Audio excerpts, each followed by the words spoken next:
Hello, everyone. I wanted to welcome everyone to today's panel discussion, Fostering Wellness in Today's Work Environment, hosted by the Office of Alumni Relations. My name is Che Arguello. I am a U graduate. I graduated with my undergraduate degree from the U in '95. I'm a member of the U Alumni Board of Governors, and I currently serve on the Networking and Careers Committee. I have a law degree. I received that in New York City and practiced as a prosecutor there in Manhattan for many years before returning to Utah. I now work as a prosecutor for the Utah Attorney General's office. I am going to be facilitating the conversation today and serving as the moderator for the panel. Certainly welcome any questions for the panel. You can submit those and we will get to those sort of towards the end of the discussion. Also, I wanted you to know there's going to be a follow-up email after the program with a link to this recording, which will include any supplemental materials that are discussed today. A couple things before we get started. A disclaimer, any opinions I may express today are certainly mine and mine alone. They don't necessarily reflect the opinions of my employer, the Office of the Utah Attorney General, or the Office of Alumni Relations. These are my opinions and mine alone. And also, I'm not an expert. I'm just a guy who thinks that this kind of discussion is important and wanted to make sure that we got some experts who are going to introduce themselves in a few minutes to speak to you about, again, this important topic. I wanted to discuss overall health and well-being because I think there's not enough public discourse about the topic. We wake up every morning.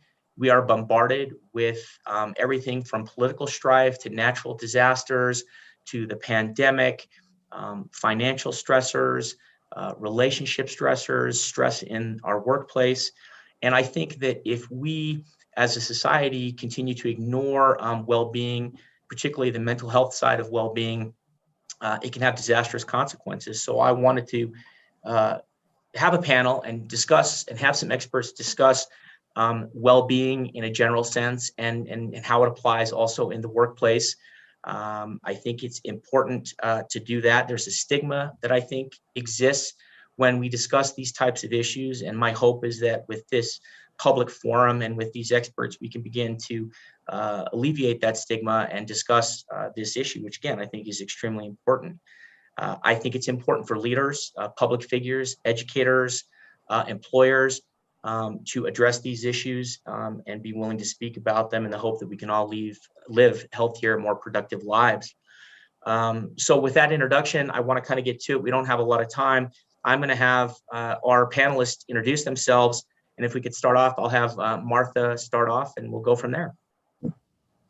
Hi, everybody. Hi, Che. Thank you for having me. My name is Martha Knutson, and I, like Che, am a lawyer.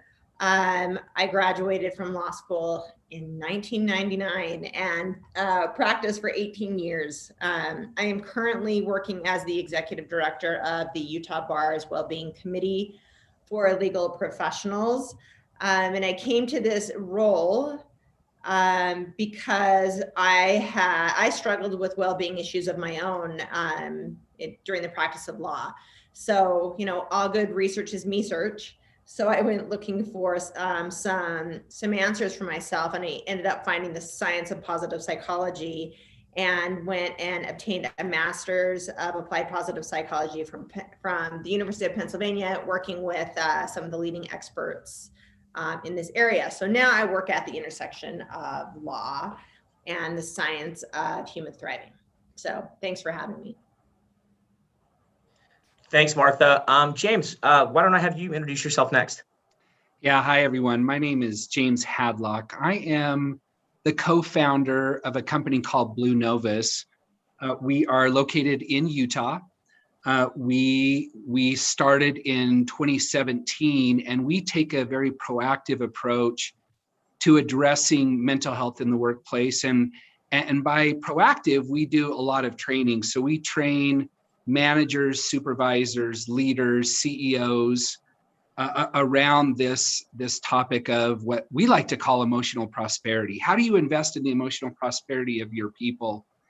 And a little bit about me, I took a very entrepreneurial approach to life. I'm a transplant from Idaho, And in my early 20s, as I was going to school and doing exceptionally well, I caught the entrepreneurial bug and created a great career in starting companies. But 20 years ago, I was recognized as one of the top entrepreneurs here in the state of Utah. I had the 26th fastest growing company.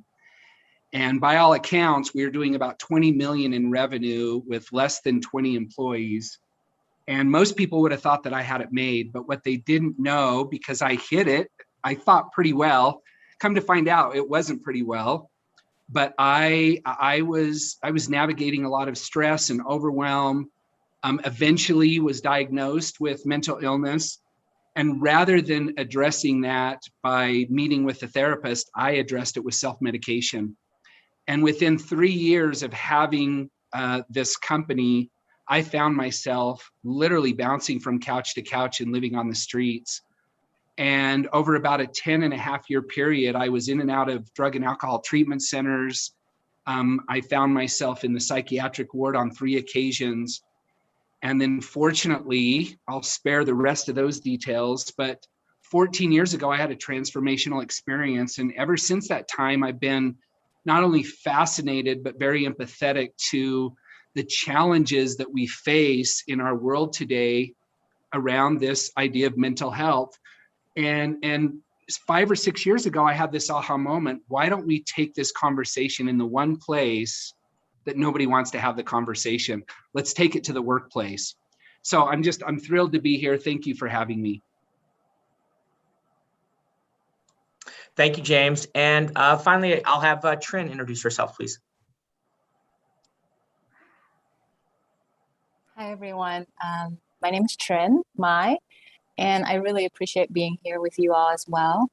I am appreciating that we're here in the profession that we are, the work that we are, because we need it.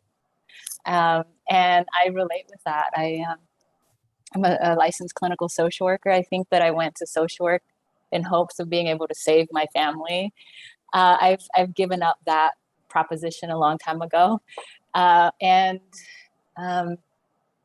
So in my social work profession, I've been, and at the U, I'm currently at the University of Utah, and have been here for 15 years. Most of it was as faculty of the College of Social Work, but I too, about, I don't know, I guess it's probably been about 8 years or so now that I've had some health problems that dealt with burnout and stress. And that took me down to doubling down on my own well-being, investment, becoming more regular with mindfulness practice, and discovering that as a superpower, as one of our many superpowers as humans.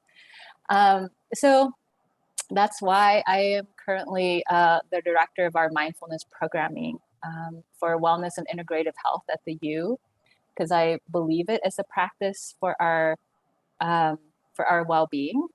I also do individual consults, and I do courses and presentations on well-being for faculty and staff, and for community partners of the University of Utah. So I'm really happy to be here to talk about this topic. Excellent. Thanks, Trin. And I just another thank you to each of you for your time in coming and sharing an hour with us to discuss this important topic. Martha, I want to start with you if I could, and I want to talk about terminology, because I think terminology is important. And when we discuss the topic of mental health or well-being or wellness, we interchange a lot of those words, and we use them perhaps without even understanding what they mean formally. So, when we're talking about the term wellness, well-being, mindfulness, can you define those terms for us, and are they interchangeable, or do they have different meanings that are important to you in your work? So this is a great question. And, we hear wellness and well-being interchanged a lot. And, for the layperson, that's probably fine, but they're not the same thing. Wellness really grew out of an effort of organizations to keep their costs down, to help like with employee physical problems, so their insurance was lower, so people stayed at work, right? And it was not, and it means a million different things to a lot of different people. Well-being, in my view, and from my experience in education, is much more broad. And it is, the way that I think of it, is a process towards thriving in all domains of your life. And there are several different scientific constructs of well-being which have been studied. So it's something that we can measure, which is incredibly important when you're trying to work with people or yourself or an organization to build well-being, is to be able to know what you're talking about and to be able to measure it. So that's the difference between those two things. I also think that the term wellness has a negative connotation because it's so all over the place. And so when people try to study it, you typically don't, it's focused mostly on physical health, which is very important, but it's not enough. And Trin is going to be able to answer the mindfulness questions probably better than I can, but the way that I understand it when I talk about it is I think of it as the ability, mindfulness is the ability to be aware of what's going on in your head at any given time without getting carried away with it. And that kind of arises out of the mindfulness expert, John Kabat-Zinn, the way he thinks of mindfulness. Trin, maybe we'll just follow up with you, since again, you were kind of mentioned in terms of that definition of mindfulness. Can you talk to me a little bit about terminology and in terms of how Martha's define those terms? Do you look at them differently? How do you define those terms, and are they important to you in terms of the work that you do? Yeah, no, I really agree. I agree with what Martha and how she conceptualizes those three terms. Actually, I just presented on personal well-being as a model that came out of the Mayo Clinic, because one of the groups that I work with a lot through the Resiliency Center at the U is healthcare professionals. So this model was designed for healthcare professionals, but I find it useful, so I'm going to share it. So well-being as a whole is holistic, right? All dimensions of health, as Martha was talking about. And then they divide it into three slices of the pie. One is wellness, which is more of the physical aspects like nutrition, exercise, getting your medical care, right? Sleep, a huge one. Sleep is probably a primary practice for mental and physical health. And then the second one is resilience. Resilience is more about mindset.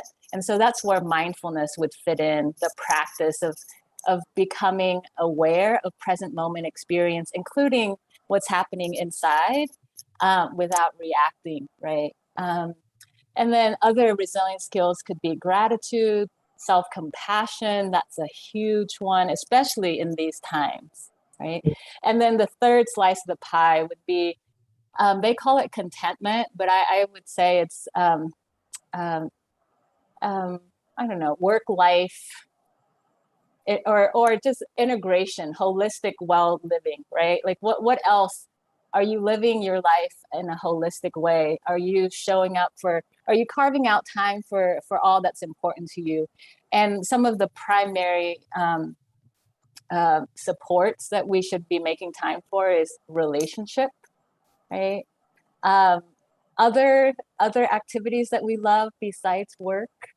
And then if we're professionals, actually taking time off and taking vacation. So that's the third. But I found that model to be helpful because, yeah, those words are so, they're used so interchangeably. James, before we move on, I wanted to ask if you had any thoughts, again, on terminology to contribute at this point. Well, I threw out a term that I didn't make it up, but it's not typically used in this conversation, and that's one of emotional prosperity. I think all too often, and by the way, the reason that even came up, I was in a seminar or a webinar with former Governor Herbert, and he was talking about, where we landed in the world of financial prosperity here in the state with, all of the low unemployment rates, and just, we were prospering in so many ways. And it hit me, maybe to reach organizations, we get to find terminology that resonates with them. Because I have found that when I start, saying that word mental illness or even mental health, which by the way are often interchanged, but they are not the same. But when I shared that word or that phrase of emotional prosperity, and what if we invested in emotional prosperity, I saw people's eyes light up, and these were, a group of CEOs. And so, I think it's important to define what is what. But I think even finding new terminology that resonates in the world of business can be really helpful in moving this conversation forward. And, James, I think that's actually a really good segue into the next topic I want to discuss, which is stigma. But because it's just a term that bothers me for a lot of reasons, and again, that's my own personal thing. Before we moved on to stigma, I want to ask you guys about the term work-life balance. We hear that a lot.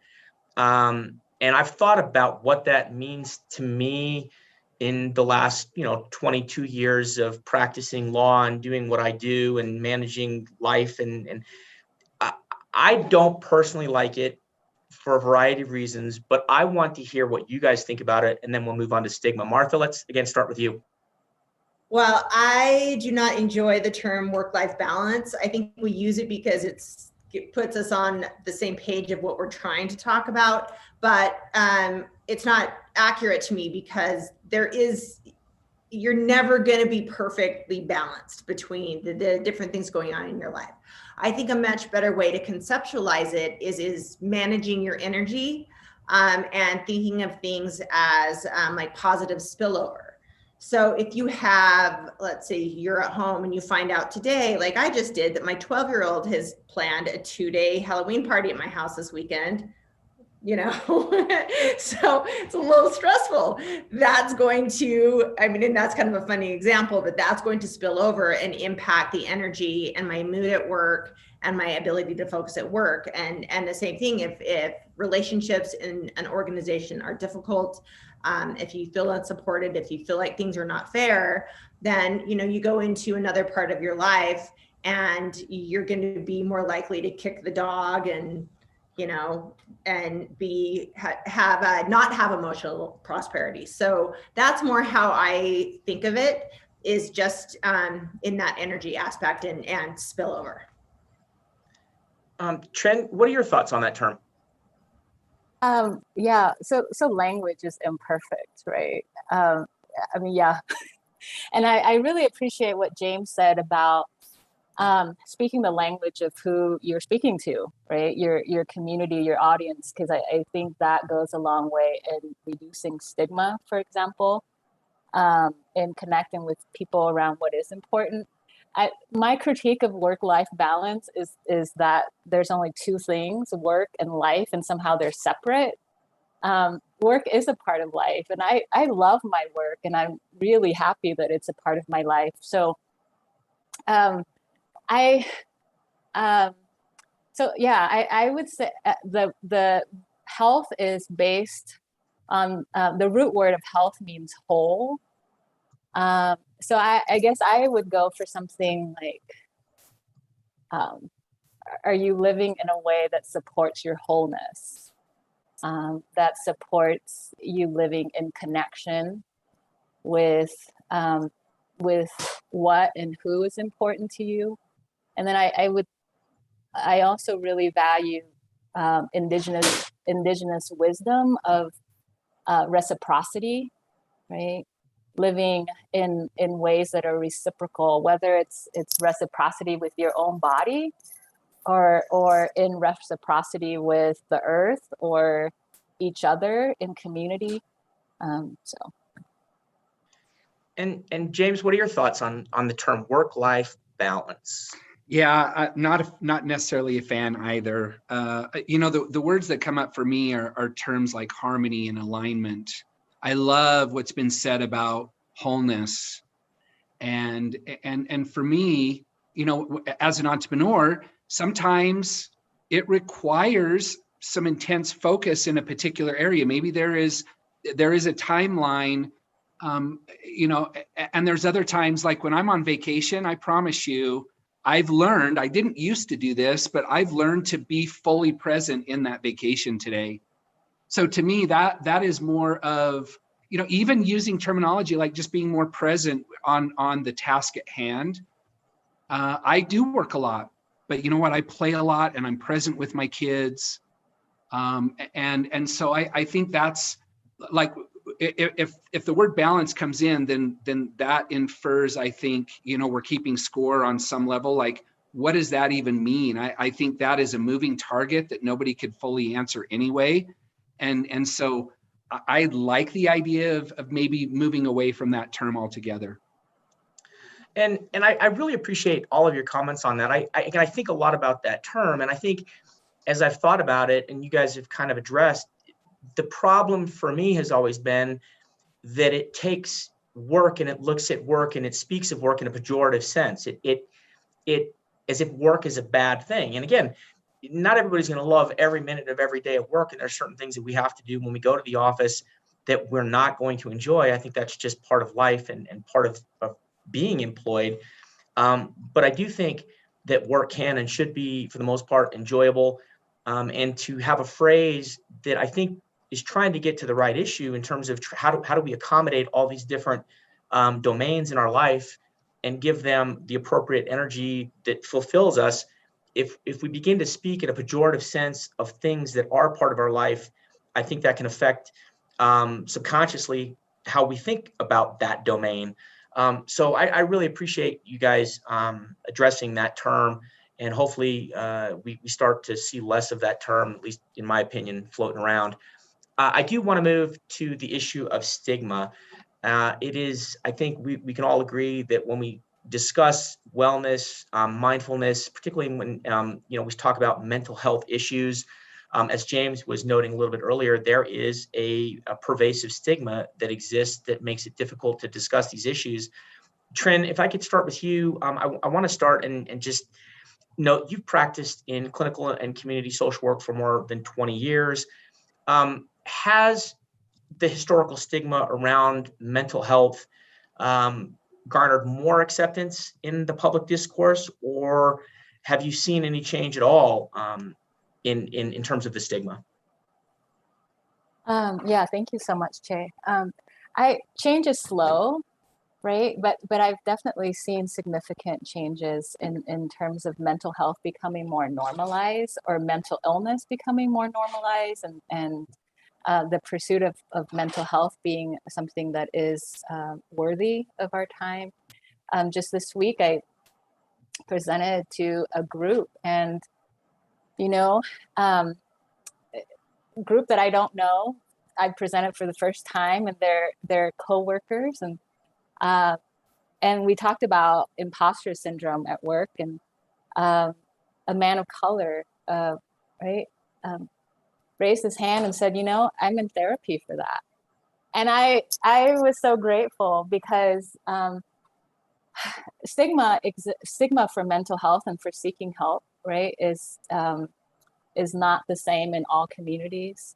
I would say that there's more stigma in communities that identify, right, with being men or male, and then in communities of color, communities of men of color. So I see signs like that all the time, where people are willing to say publicly that they are in therapy, they're seeking support for mental health. I think public figures like Simone Biles, Naomi Osaka have also really helped, and hearing conversations around, right, their withdrawal from their athletic competitions, and seeing both sides, it is obvious that stigma is still there, right? But it is also obvious that there's a lot of support for saying, hey, we can stop to take care of ourselves. So. And Martha, I want to ask your thoughts on that as well, but Trin prompted another thought in my mind, which is particularly with someone about this issue of vulnerability, right? Because in order to have a discussion about these kinds of issues, we have to rely on individuals' willingness to be vulnerable. And that's a double-edged sword. And, I'm going to be curious to hear James' thoughts on this as well, because to be vulnerable, we're able to address the mental health issues, but because there still exists the stigma, particularly in the workplace, there is this view that being vulnerable is a sign of weakness. And so how do we address the reality that in order to get to the heart of mental health issues and well-being, we have to be vulnerable and we have to rely on people to be vulnerable, while at the same time knowing that that can expose us to some negativity, particularly in the workplace? How do you address those issues?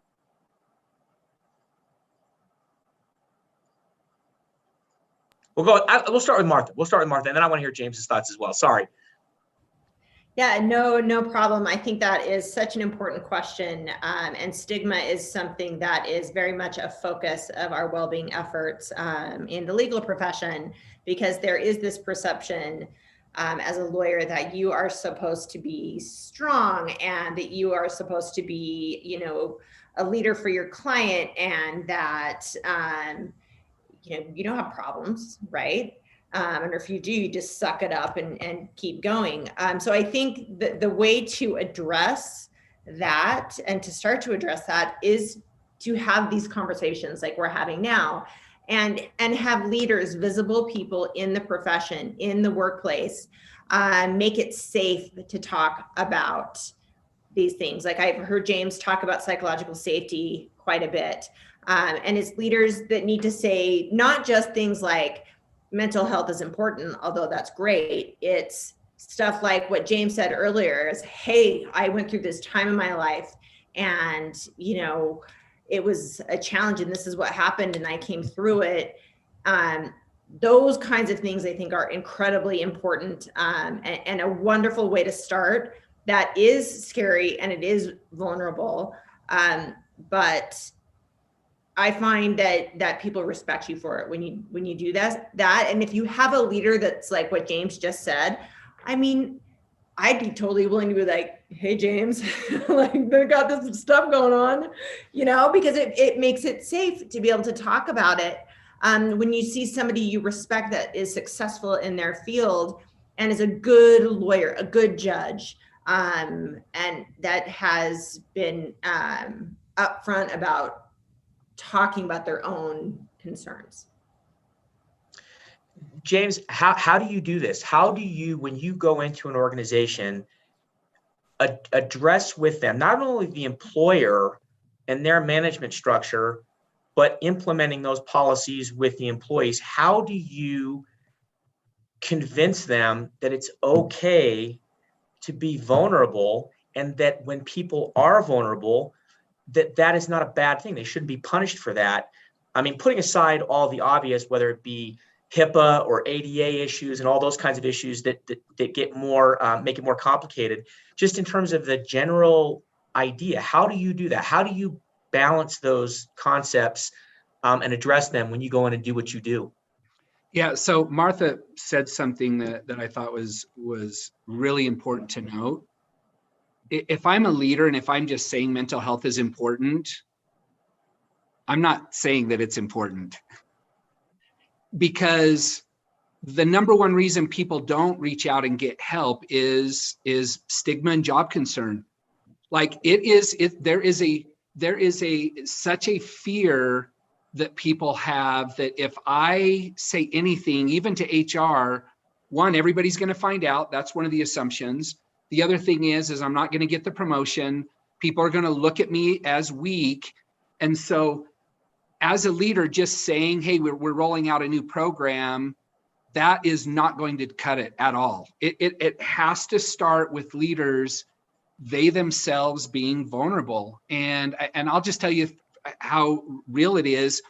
I remember about 9-10 years ago, I was just kind of starting to feel that I wanted to be more of an advocate in this space.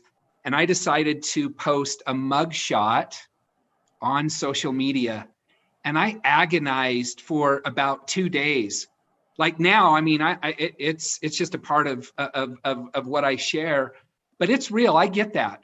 And so taking baby steps, you know, one of the things we do when we onboard a new client with our organization and we partner with someone, one of the first things we do is we invite the CEO to come into studio and we ask him one simple question: how have you been impacted by mental health? That's it. And let me tell you, when the CEOs agreed to do that, we see higher engagement with the services that we provide. I mean, it is so clear cut that if leaders will just take that step. And so what I would share with leadership is take a baby step, share it with some of your family and friends. I mean, I was blown away. So back to my story, when I shared that mugshot, it's to this day, I think the highest engaged post I've ever made on social media. And I have a way bigger network now than I did 9 years ago. I had people from high school reaching out to me.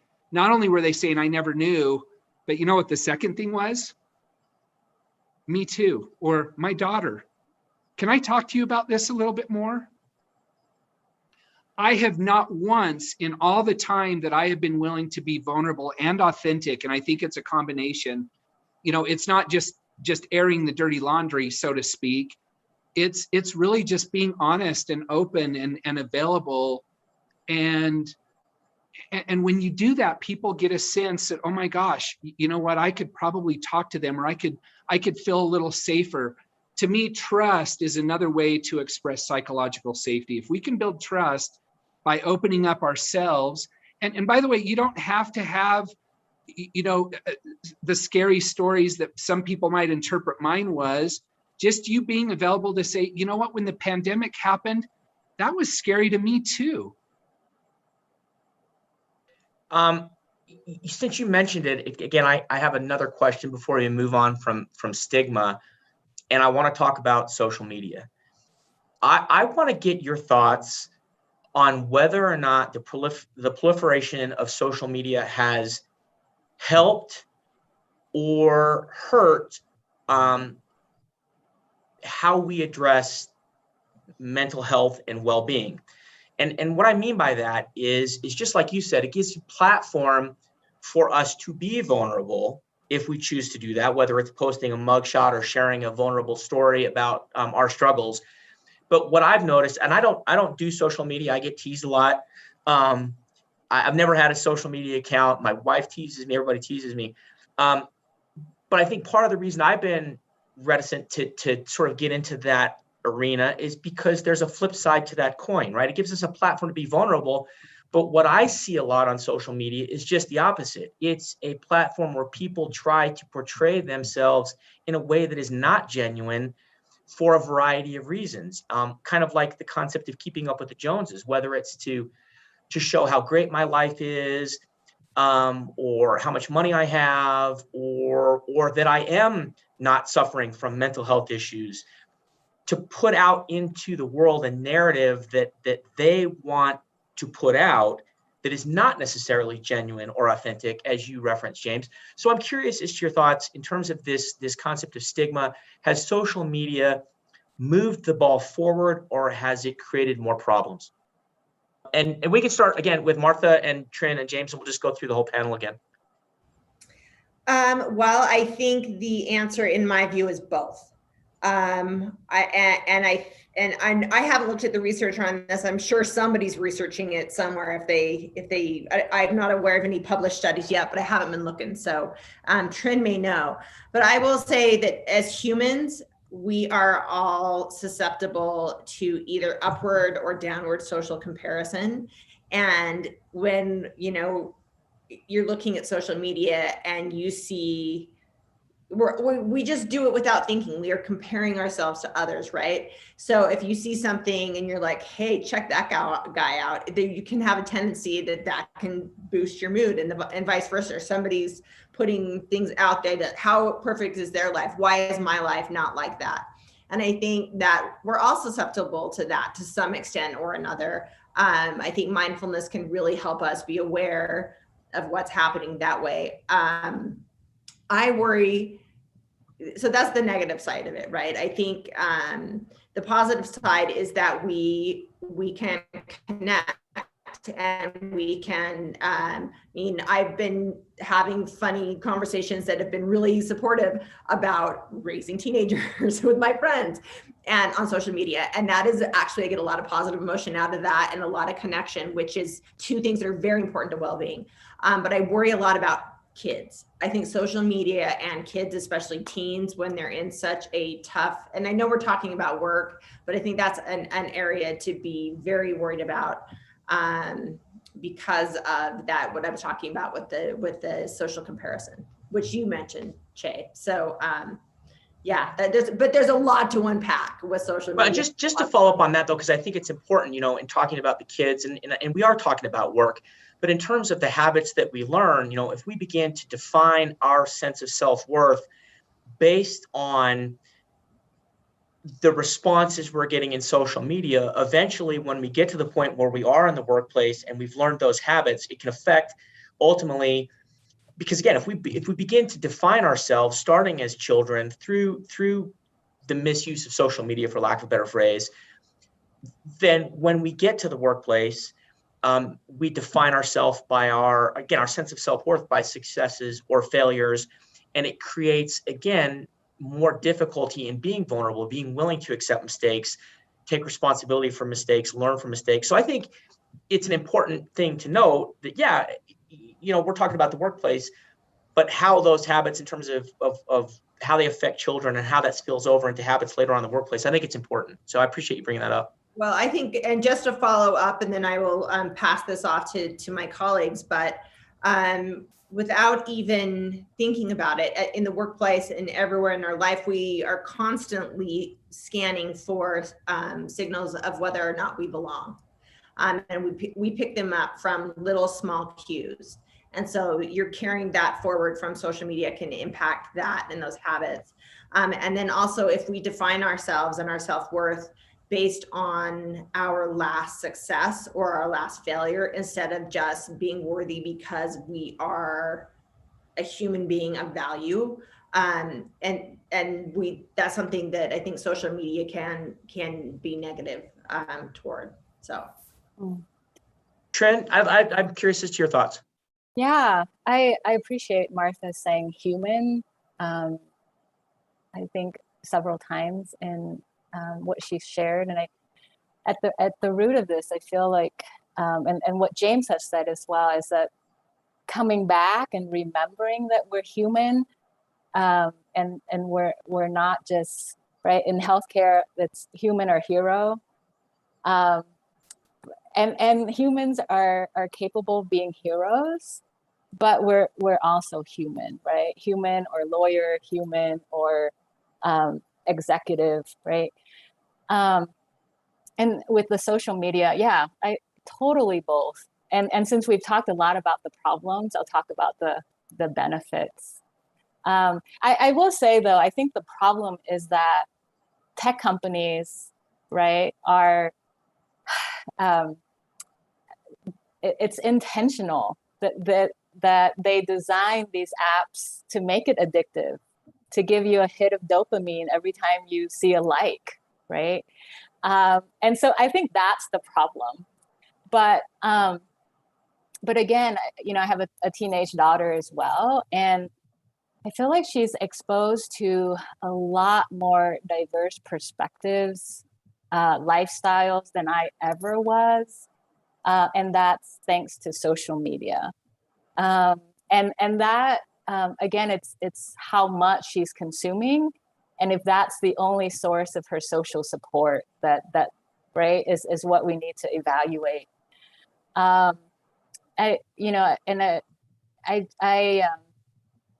People share, yeah. I mean, life looks glamorous on social media often, as Jay you're talking about, but there's also social media posts where, like, for example, James shared, right, like tougher times, where people have written blogs of struggles with mental health or with marginalized identities. I know a lot of folks that identify as trans or LGBTQ in Utah, where they don't have a lot of community, but they can actually start to learn about those identities through social media. And then, so there's lots of connection and support and normalization of different identities and health, right, differences through social media as well as community organizing, networking. Black Lives Matter, right? Like huge force was of building community was through social media. James, tell me about your thoughts on social media and its effect on overall well-being and mental health. Well, my wife is in the same camp as you, Jay, so she doesn't use social media. I think, at one point we got her a LinkedIn account, but that was about as far as that went. And there is some research. Sherry Turkle, did an amazing TED Talk around the relationship between social media and the deeper sense of connection that we feel. I would say both, though, too. To me, it comes back to this idea of authenticity. I think many of us are struggling with what I like to call I'm fine-itis. Right? How you doing? I'm fine. Guess who had the biggest smile on his face when I had that company doing 20 million a year, yet I was just crumbling on the inside? I'm fine, totally fine. And social media can, if I am inauthentic with myself or I feel like I'm not measuring up, social media can drive me even further into that, because now it's all of a sudden, all I had to worry about was the kid in a rival high school when I was going to school in Southeast Idaho. Now I'm Kanye and the Kardashians, and man, I got to keep up with a whole nother set of people. And so I think it comes back to from the cons of being able to establish some deeper connection with self, mindfulness, self-awareness, and with a community of people. But that's what's so beautiful about what social media can bring, is more education, more awareness, things that have already been said here. And I've noticed that even with my own kids, of having an opportunity to connect with communities that they relate to, that maybe they can't find in Midway, Utah. And trust me, there are probably many communities they can't find here in Midway, Utah. So I think it comes right back to anything else. I mean, we could talk about food. We could talk about really working out. We can make it, we can make it something that is, I've said this many times, you can make anything your heroin. James, if I got a question for you in terms of the nature of your work, to kind of bring it back to the workplace a little bit. I'm curious, you define, in part of what you do as an executive coach, how receptive have your clients been in terms of the message that you're trying to deliver? And when I say clients, I'm talking about the employers themselves and the executive structures that exist within those employers. And then also, even if you get the employers to sort of buy in, for lack of a better phrase, what struggles, if any, have you seen in trying to implement those policies and getting the employees to buy in? I think you would be surprised on how willing and ready employees are to embrace more of this conversation, because on some level they feel like they haven't been able to. So it really, to me, it bodes well when a leader is willing to take a look and notice what are they contributing to the level of stress in their culture at their organization. I mean, I've asked the question to all the many HR people that I work with, and I ask them, how much do you think your leaders are contributing to the stress of your workplace? And it's almost always 100%. And I mean that for real. That's kind of their perception. But you know what? If you ask the leaders, they don't see that at all. So the moment that a leader is willing to just be open and available to some self-awareness, to understand the complexities that come with the human experience and how that relates into the workplace, and the moment that they can see that their vulnerability will actually draw their employees in, and they can create more trust, which in turn, when there's that much more trust, productivity goes up, engagement goes up. To me, I really do, the way I see it and what the data seems to be pointing to, McKinsey has done a lot of work and a lot of studies around stigma and where does that land in the priorities. But when you ask employees what's most important to them, I was fascinated by a recent study by McKinsey. Do you know that compensation and benefits was at the bottom of the list? You know what was number one? Culture and senior leadership. That's what's most important. So, you know, we get to focus more on helping leaders understand what an impact they can have. And here's the good news for them, ROI. They are going to see it in the bottom line. That it, time and time again, we're just seeing the data just hold true to that. Martha, same question to you. I'm curious, how have the lawyers been? Before you came along, there was no wellness committee, to my understanding. This is kind of your baby, right? And tell me, how receptive has the legal community been to what you're trying to do? Thank you. Yeah, there's a lot to talk about with this. And first, though, I have to give a shout out to Justice Paige Peterson, because she's the driver of what we started out as a task force with the Utah Supreme Court. And so that's how I have come to exist. I was on the task force and all this. So I want to make sure credit goes out to Justice Peterson, because she has been an incredible force in our community. Lawyers are tough. I will tell you, though, that the difference between now and 5 years ago is amazing. Organizations are willing to talk about it. Are they doing it yet? Are they doing enough yet? No. Some more than others. What I find is that with lawyers, it gets sent, like, they want to talk about it, but they don't know what to do, right? So like James recognized that people want to have the conversation. They recognize somewhere in their brain that it's important. And the pandemic has been a blessing in disguise, because they've seen it front and center, that if people are not thriving, their work productivity goes down. And so suddenly they have a real tangible thing that they can identify with. But lawyers have a tendency to send issues. They see issues like this as something that is only HR. And so it gets sent to HR. And I love me some human resources people, you know, it's so important.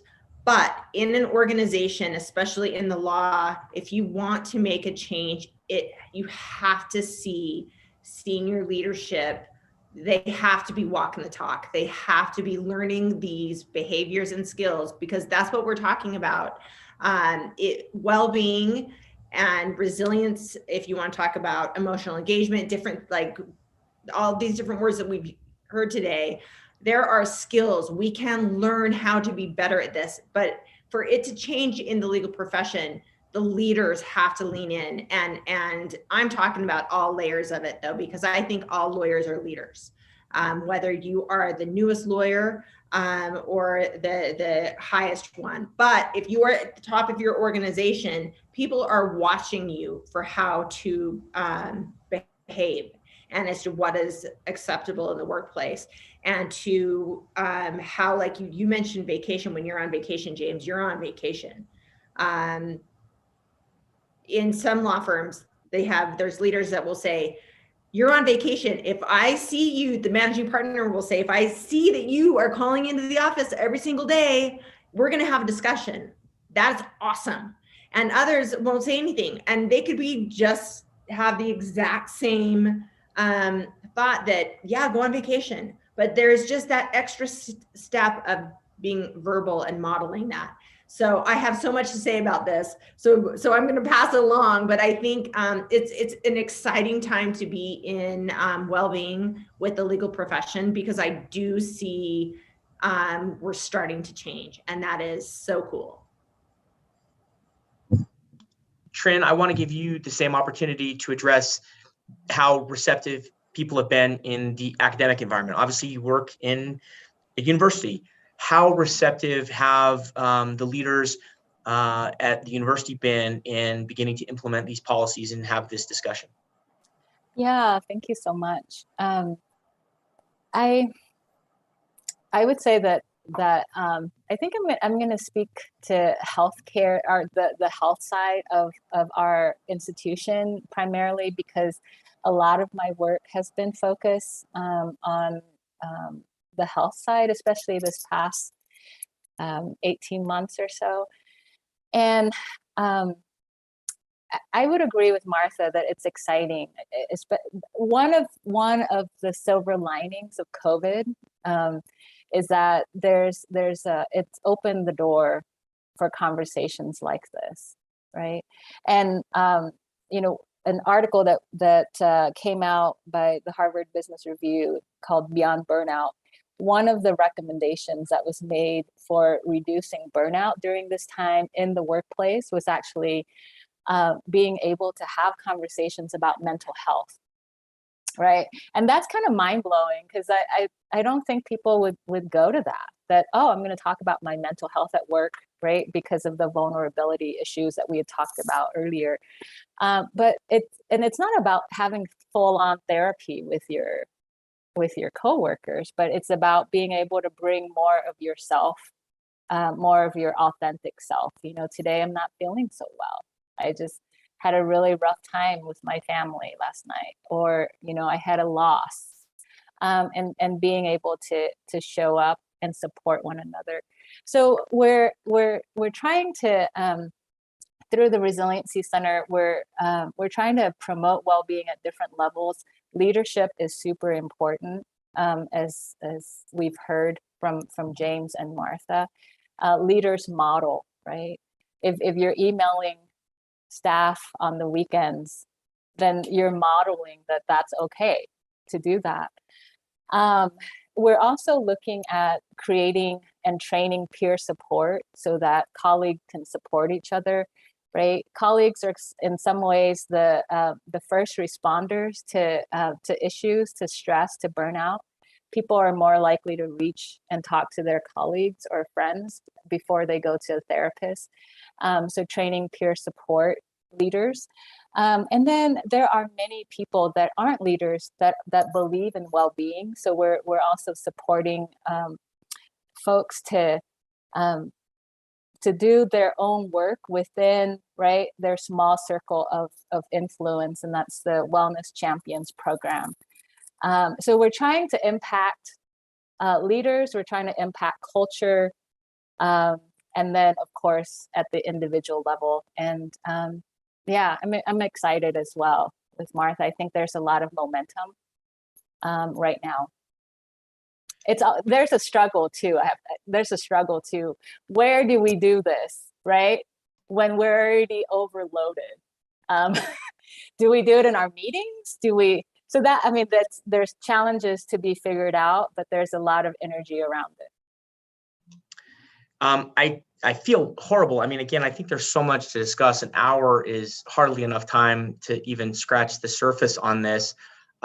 We don't have too much time left. I do have a couple other questions that we could delve into, but before I did that, I wanted to give our viewers an opportunity to ask any questions. I don't see any questions, at least in my chat, but I certainly would invite questions to address to the panel if you have them. If we don't see any questions popping up, I can continue. I have a couple more questions that I can pose as we have a few minutes left. I'm not seeing any questions popping up. Let me ask you, since again we've addressed it, but perhaps not directly, the pandemic. Before the pandemic hit, I remember a lot of me and my colleagues would be like, boy, it sure would be nice if we could telecommute more and work from home more. And the pandemic kind of imposed that on us. So now we have the ability to do something that perhaps we didn't have the ability to do before the pandemic. Why are we still struggling?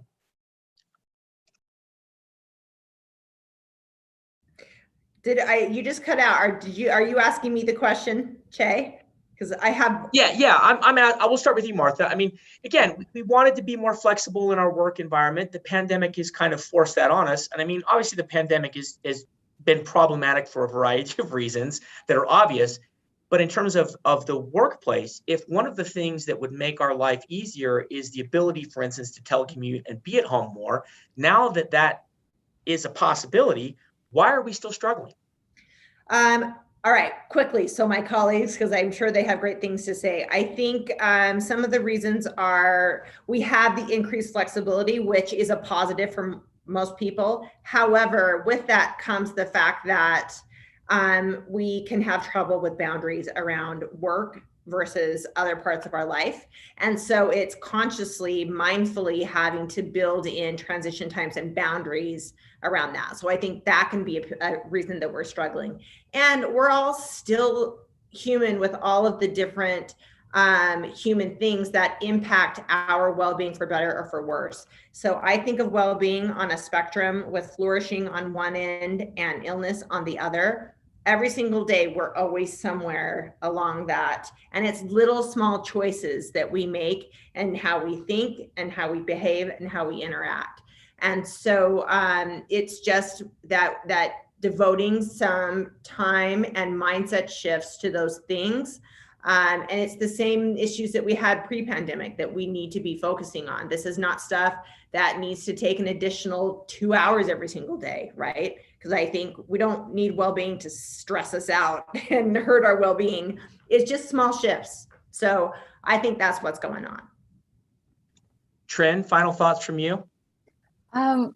You know, I think I'm going to pass it to James. I'm just going to double echoing the boundaries. We have to create our own now. It's, you know, the computer's always there. We can always work. And on top of that, we're doing laundry and cooking and childcare. Childcare. Gosh, all the parents of young children out there, right? Cheers to you. Because you're taking on several roles. James? Well, in the few minutes, gosh, what I would say to that is, you know, many people may think they're unhappy at a certain job, so they go find another job and they're happy for a couple of months, and then all of a sudden they're not again.